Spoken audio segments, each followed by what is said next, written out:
So, how this mock originated was I wanted to have an evil land where massive armies were colliding, and we had huge battlescapes, really cool dark towers. And on the other side, I wanted it to be a good guy side. I wanted there to be a place where you could see a peaceful medieval village. And the best way that I came up with that was the use of a magical barrier. And this magical barrier allows me to have both that peaceful village and this evil dark land with the Black Gate. So the medieval village is able to view the Darklands, and such, the Darklands are also able to view the medieval village.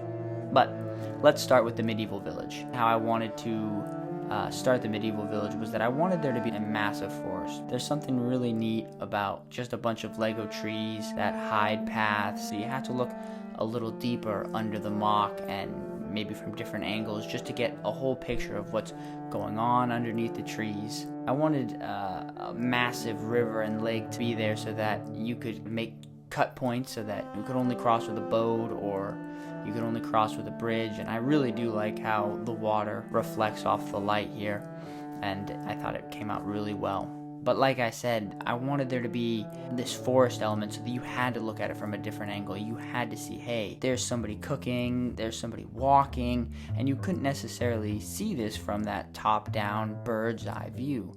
So you had to get at it from different angles to examine that, and that's what I really wanted, was this mystery underneath this canopy. And the forest has quite a long spread here, and it goes in front of the castle, and it kind of separates the castle from other ruins. I think that kind of worked out really well.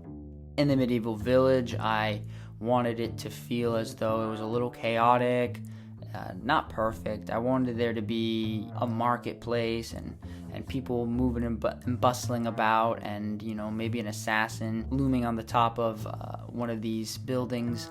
I wanted it to feel like there was stuff going on in this village, and that you could go to the stables, you could go to the blacksmith, you could take a walk down this cobblestone way. I really wanted it to feel a little narrow, a little claustrophobic, and a lot of these blacksmith villages and the medieval village fit perfectly in this mock. And so the medieval village really was a focus that I wanted to have. But I also wanted there to be a distinction between this tower ruin and the main castle. This is the Dungeons and Dragons tower. Is cut off by the river and it's through the forest, and I wanted there to be a unique element where it felt isolated, where it was maybe at one time this one tower that was attacked before the magical barrier went up, and now it's become a place where it's not controlled by the kingdom, but it's off to the side and able to be used for nefarious purposes. But that is the medieval village side with the magical barrier. Now, let's talk about the bad guys. Think Mordor. That's what I'm going here for.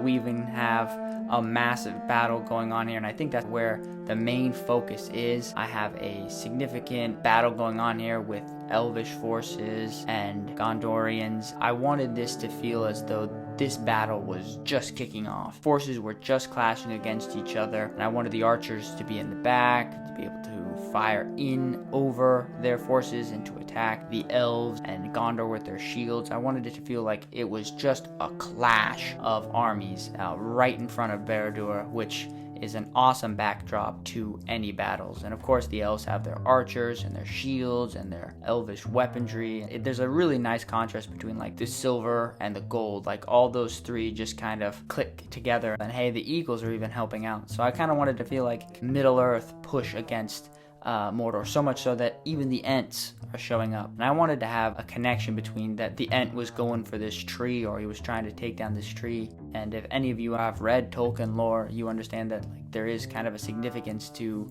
trees within Tolkien's Silmarillion. And Barad-dûr, this big backdrop, just looms so high over this mock. It's so impressive. It adds a scale to this mock that I think really balances it out. I was afraid that the castle side was going to look much bigger than the Mordor or the Darklands side, so having them balanced out like that was good. We also have Rohirrim riders, and they're coming up through the main gate, and they're being attacked by the wargs. So I wanted it to feel as though there were battles going on throughout. I wanted to have an element that felt like these also were ruins and lava was infused in everything. Another clash here, the White Council fighting Sauron's Chosen Nine and some of the dead, so I included a significant amount of characters here, and it was looking like they're fighting these forces of the dead. They're being engaged on multiple fronts, whether it's from the Ents or from Rohan or Gondor. This stretch of Mordor was being attacked, and of course nobody would have tried to attack head on from the gate, so we'd have to go around. But of course the dragons also are showing up, so I have Gandalf kind of squaring off against the Dungeons and Dragons Schmaug. This is my mock. I hope you all enjoyed it. I hope I did an accurate job of showing you what I was going for or how I was trying to get this across. I hope it looks great. Let me know what you think. Leave a like and a comment, and tell me what you think could be better, or how it could be changed, or what kind of elements looked good or maybe could be improved. Thanks so much, guys. Thanks for watching. Bye.